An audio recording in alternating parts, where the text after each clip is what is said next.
پیارا فارمولہ بیان کیا امام جعفر صادق نے، فرمایا تعصی الالہ وانت تظہر حبہ، تو اللہ تعالیٰ سے محبت کا بھی دم بھرتا ہے اور اس کی نافرمانی بھی کرتا ہے. تعصی الالہ، تو اللہ تعالیٰ کی معصیت کرتا ہے، وانت تظہر حبہ، اور ادھر سے تو اللہ تعالیٰ سے محبت کا دعویٰ کرتا ہے، دم بھرتا ہے.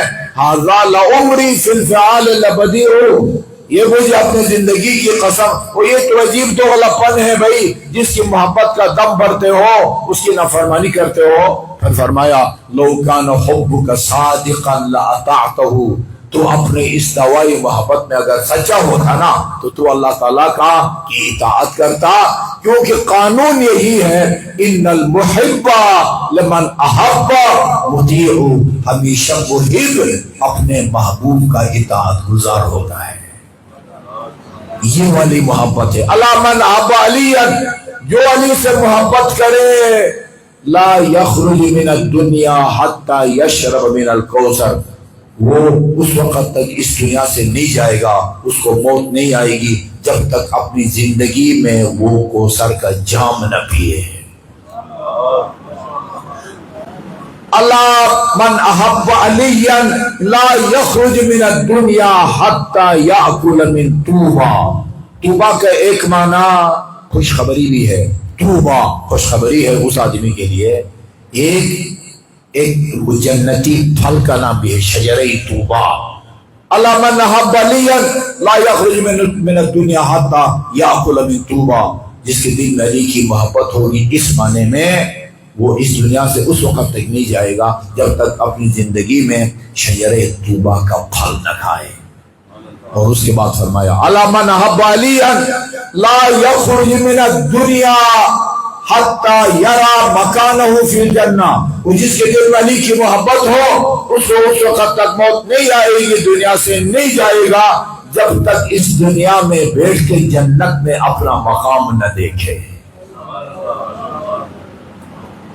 یعنی رسول خدا کے اس فرمان کی روشنی میں اس دنیا میں ایسے خوش قسمت ہونے چاہیے، ماضی میں گزرے ہوں گے، آج بھی ہوں گے، آئندہ بھی ہوں گے، جو مرنے سے پہلے کوثر کا جام پی کے مریں گے، شجرہ طوبہ کا پھل کھا کے مریں گے، اور جنت میں اپنا مقام دیکھ کے اس دنیا سے اٹھیں گے. یہ حدیث کیوں موت کی تمنا کرتے ہیں؟ اس لیے کہ یہ کھانا پینا پہننا رہنا سہنا ازدواجی زندگی، اس کے لیے بندہ دنیا میں جینا چاہتا ہے. روایت میں ہے کہ جب آپ وہاں جنت پہنچیں گے نا اور امیر المومنین کے دست مبارک سے کوئی کوثر کا جام پئیں گے یا شجرہ طوبہ کا پھل کھائیں گے نا.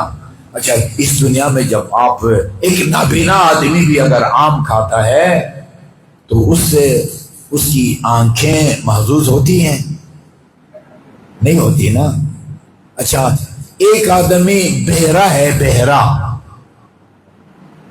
اور اس کو جو ہے نا وہ اچھا کوئی قصیدہ قرآن کی تلاوت اگر کی جائے تو وہ اس کے کان محظوظ ہوتے ہیں؟ نہیں ہوتے نا.